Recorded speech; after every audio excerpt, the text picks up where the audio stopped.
I'm Jonathan Whitcomb. Welcome to Protect Animal Life channel on YouTube.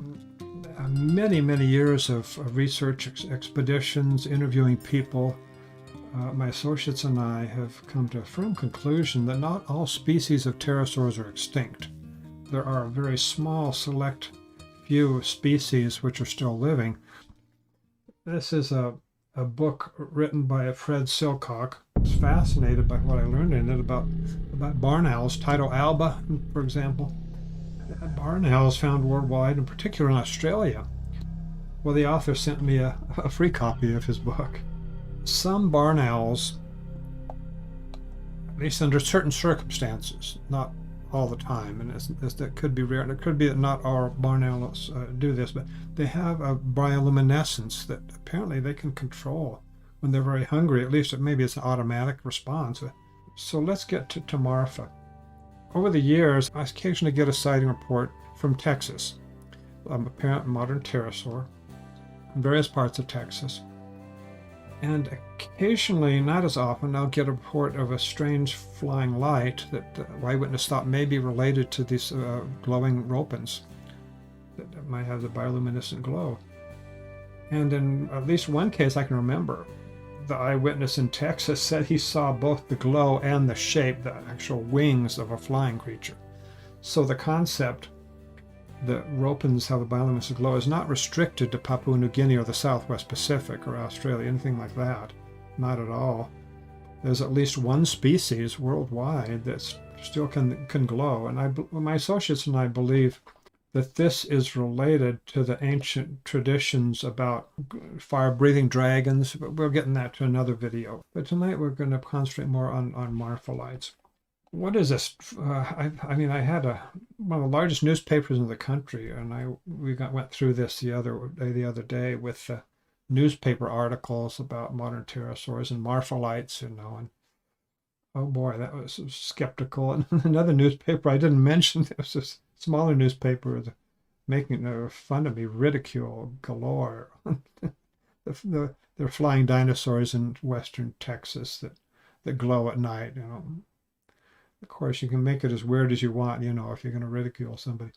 But basically, I don't really know that the most strange part of these Marfa Lights are actually caused by a Ropen. I don't really know that. It's just that it seems the behavior of this particular type, there's a name for it according to the scientist James Bunnell, who's done more research on this, hunting Marfa Lights. I'll just read it by James Bunnell, a wonderful scientist who, has done a great study of this. And the more strange part of this is some of these people go out there and they say, oh, I want to see the Marfa Lights. They go out to this viewing platform. Incidentally, this is the Marfa Lights viewing platform, and you can see it from different angles here, and the mountains in the background, which may be relevant. But anyway, whatever the name is, there's one particular kind of light that comes up at night, extremely strange, and it's in a particular area, not over a highway where some people will look and they see the headlights of cars in the distance. They say, oh, I saw the Marfa Lights. No, those are just car headlights, and sometimes under strange atmospheric conditions, which makes them look weird. But many people will say that, but only a few times a year, maybe only 6 times a year, do the really weird ones come out, and the local people know them very well. But if you're going to go, stay an hour or so looking out there at night on the viewing platform, the probability that you're going to see that kind of light, the really weird ones, is extremely remote. And I said, I don't know they're Ropens. What seems to be the case, though, these particular type of strange flying lights at night only come out about on maybe 6 or 7 times a year. In other words, if you go out there just at a random particular night out in western Texas and stop at the Marfa Lights viewing platform and spend an hour there looking out at the sky and over the desert or semi-desert area there where the ranchers have their land, the probability you're going to see one of those lights, really weird ones, is not too good, but it's possible. They are some type of flying light that travels just above the ground level, a few feet above the ground, and they can fly for some distance. And the really weird part is in warmer weather, there's a certain pattern there. It looks like one light is out there. I don't know how to make this with my fingers. One light will appear in the distance, and then it'll just appear to divide into two lights. And the two lights, one of them, this is one way that happens. It's not the only way. But one thing that will be observed is that one light will stay in that location. The other light will separate and go out quite a distance. I mean, really far. I think, I'm just off the top of my head, I think it's, like a half a mile at least. And then after a period of time, the one that left will come back. Now, James Bunnell, who wrote this book, he's not a biologist. And when I contacted him years ago and told him my hypothesis or conjecture, or theory, actually, it might be more like a theory, but I told him about that. He didn't pay any attention. He's not a biologist, and he's thinking about this idea that it's some type of energy force in the ground, and it might relate to something in the atmosphere. So on, he did much research, years and years of research. He had cameras out in the desert. He was friends with some of the ranchers, so they just let him build his stations, viewing stations with the cameras, which were automatically set up. And then he had all this analysis of the different ways of lights. He triangulated the lights. I mean, he did incredible work there for years. And he'd made some wonderful discoveries, but he didn't understand the meaning of the interpretation. And last I heard, he still hasn't really come up with any logical explanation. Why would an energy in the ground, if whatever the energy is, cause this particular kind of light? I can see it. We have lightning and we have other particular strange light that can come out of the ground in particular situations, but it would never be a light that would divide in two with one light traveling a long distance and then coming back. No, that's that's what the local people call dancing ghosts, spook-like dances, and a weird intelligent being. And the local people are basically correct in that there's some kind of intelligence there. It's some kind of meaning to it. It's not just some random kind of a earthquake that makes this thing happen or something, or a tiny little pressure in the underground structure or something. No, it's some type of group of nocturnal flying creatures, predators, that come out to that part of Texas every few weeks. And they'll stay one night or two nights, but never 3 or 4 nights. No, they don't, because they run out of prey in that particular area, and it's easier to just go to another area in Mexico, basically, I think is mostly, and get some easier meals there after they got the easy meals here in this part of Texas and West Texas. Now, I know some people will probably ask, well, isn't it possible maybe there's UFOs or something? Well, I'm not making any judgment about UFOs. That's not my specialty. I'm not getting into that. I'm just saying in this particular case, with this particular precise kind of flying light in this part of western Texas, it makes no sense to me that, for example, some very highly intelligent extraterrestrial persons would come here to this planet, and then every few weeks they'd come to Marfa and make these strange display shows for one night or 2 nights, and then disappear for a few weeks and then come back later and make the same display. It's not like that kind of intelligence. It's more like predators that are trying to catch their prey. Here's how it works, and I know I've talked about this in another video. Look in the description. You'll see the other live stream video, which goes into other details about this. Basically, just as an introduction to these Marfa lights, let me mention this. What my perspective is, in the warmer nights, you have bats coming out to catch insects, especially Eptesicus fuscus, I think is the name.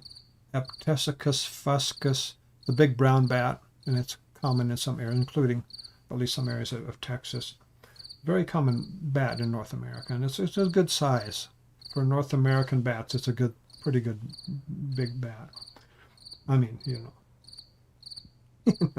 it's not this size. It's like this, more like this size for North America, So what happens is with this kind of light display, just like a porch light on a ranch house, by a rancher's house, it will attract insects and the bats will come there to get the insects. Well, in this case, two of these flying creatures, and maybe two Ropens, I don't know. That's what I believe it probably is. They don't seem to behave like barn owls. It's not that kind of behavior. Barn owls are not that smart. They're more independent, acting, independently rather than this incredible behavior that these lights have. But as these flying creatures, which probably are Ropens, they'll be not actually one light to begin with. From a distance, it just looks like one light, but there actually are two of them together, very close together, perhaps hovering or something. And then one turns on the glow, the other turns on its glow, and then one of them will stay put, hovering in that area while the other one leaves. And then the bats will feel more comfortable because they saw one of them leave and say, well, one of the bad guys is gone, and look at all those insects. Let's just grab a few insects, since the other one left. And maybe they don't notice that there is one still there because, you just see the light. And you saw a flying creature leave that was a dangerous kind of flying creature. You say, well, it's left, so let's get these bugs. And so they start swimming around the light and getting them. It's possible, I suppose, that the Ropen that there might be able to catch them, but what really is the key here is that the other flying creature that was some distance away, it comes right back. Sometimes it will not have its light on. Sometimes it does, sometimes it doesn't, but it will come back and grab a bat that happens to be there. Now, why am I so confident in this conjecture that I've made about why the lights behave that way? Because I did the research details on this book. He's done an incredible job of keeping records of, temperatures, times of sightings. In the warmer weather, that's the way these lights sometimes will behave, but they do not do that if it's colder.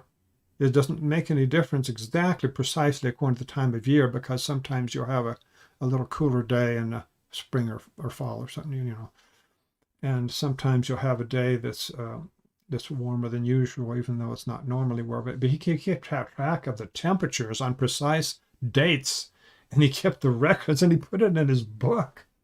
I got that, and wow, I had a field day with that. It took some work, but I enjoy that kind of work, and it turned out, yes, when they have cold days, they do not behave in that way. And why would they not behave in that way? Spook lights, why would they not do that strange splittings and going back and forth when it's cooler? Because you don't have all those insects, and you wouldn't have the bats out. Bats were actually hibernating. Eptesicus fuscus, if I'm not mistaken, correct me. Eptesicus fuscus, they do somewhat, I don't know if actually, I take it back. I don't know that they hibernate. Some bats do. They might, I don't know. But I know that they won't be going around chasing, trying to catch insects on a cold night when there are no insects. They're not that stupid. I mean, that's their survival, is knowing how to, when and how to feed and when not to. There won't be the insects there on a very cold winter night. I can't imagine insects being flying around at a ranch house porch light in the middle of winter. It's hard to imagine. Anyway, that's a theory. Now, there are other kinds of behavior when they come back in colder weather. They will do other things. They will fly in a different pattern, which I believe is searching for whatever prey they can find, jackrabbits or any animals that might be hibernating in holes in the desert, in the vegetation, the holes in the ground, and just looking around at night for whatever they can find that's rattlesnake, whatever. That's these kind of wild pig-like animals are in some of the areas, and jackrabbits, whatever they can get. But it is a different behavior that the lights would do in the cold weather. Okay. At least one person I remember distinctly in another part of Texas, he said he did see this huge flying creature with wings, and it was glowing. it was, as I remember, it was nothing. It couldn't have been a barn owl. It was not a barn owl. Anyway, let's see what we have in the chat. Okay. KJ, thank you for coming back. Have you been here before? I'm not sure if you have. Let us know. We're glad you're here anyway tonight. Do they light up to attract mates? Oh, that's a very good question. Oh, and creature artist, thank you for coming here. I have no idea what these lights can be, but people do report seeing them in the forests as well. Yeah, and we should get into that too, just about attracting mates. That's a good question. There are sometimes it's rare, and James Bunnell, who wrote this book,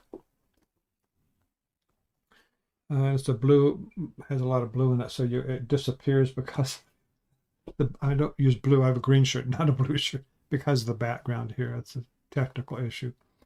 But yeah, he has noticed one particular kind of light display, which is incredible. It's a huge area that's lit up in the desert. It happens rarely. It's all lit up.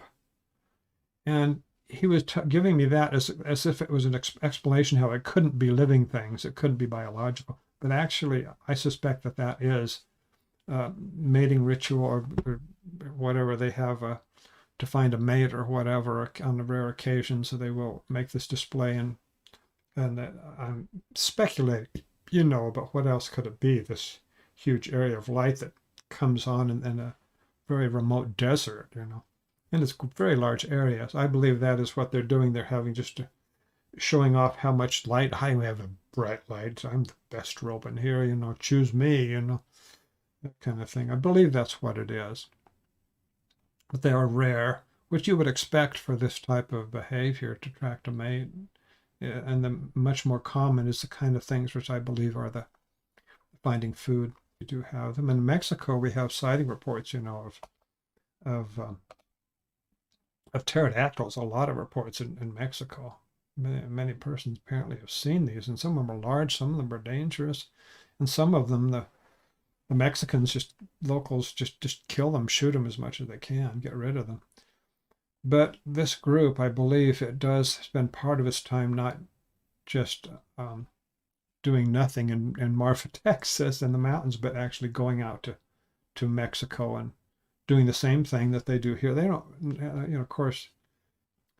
So, Theodore Martin, thank you for joining us. Welcome. I hope you feel welcome in the future too. Ever hear the story of the flying monster down in Iowa that was tormenting some little town in the late 1800s? Yeah, we'll get into that. We should get into that sometime. That little town in Iowa. That is a fascinating story. There's a newspaper article. I have a copy of it somewhere. There's a book about the events. I have the book too.